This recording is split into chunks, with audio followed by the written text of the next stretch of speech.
Alright guys, I have a wild one for you today. This started off as just a simple tip from an anonymous source that someone had attacked a city employee on September 21st of 2023.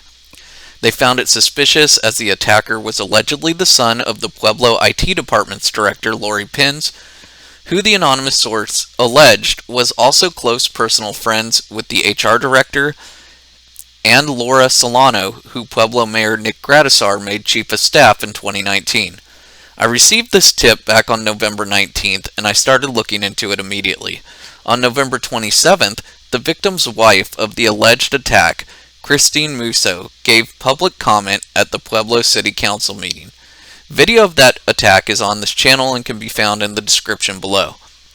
At the meeting, it was alleged that the city had allowed Marshall Pins to take leave after his arrest using his own vacation time, and to add insult to injury, they sent an email asking employees to donate their vacation time to the attacker due to some alleged health issues.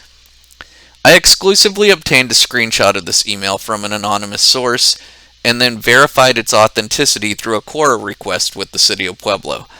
After verifying the email's authenticity, I sent out an email to the city's Director of Public Affairs, Haley Sue Robinson, asking for comment and asking to know if he had been placed on administrative leave for this alleged assault and arrest, or if he was technically allowed to return to work during this ongoing investigation.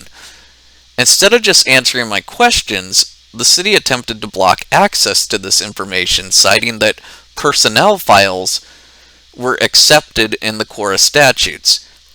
I pushed back, citing some case law that explains the statutory definition and exemption of personnel files only pertains to the demographic information, such as the employee's home address or telephone number, and the several provisions that specifically state benefits that are paid, such as leave, are not exempt from disclosure. Instead of just replying back and answering my questions, I was instructed to file another Quora. So I did on December 4th of 2023.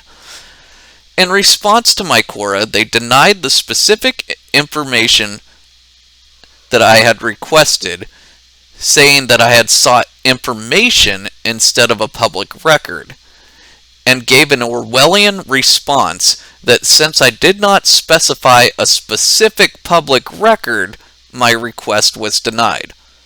Yet they did feel guilty enough to attach a file as a courtesy and provided me a document that was dated the same day as my Quora request.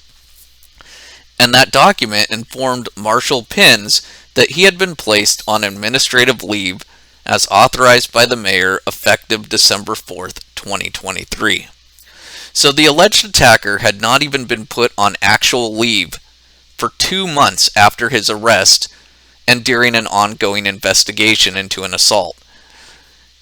And the city was well aware a week prior to my Quora request, as it was publicly discussed at the city council meeting. The victim's wife's fears that he might return could have actually happened the day after the city council meeting, because they still hadn't put him on leave.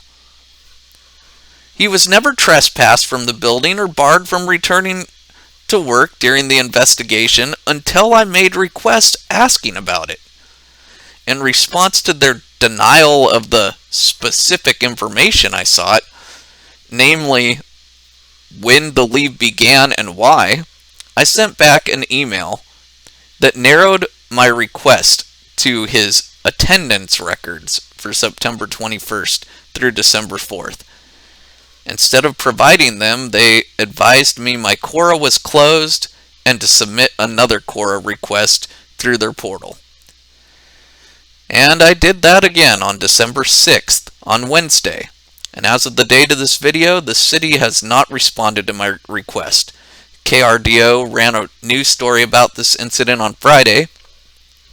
When asked why there was a 2-month gap between the incident and arrest and placing Marshall Pins on administrative paid leave only after records requests were made, the city said they could not comment.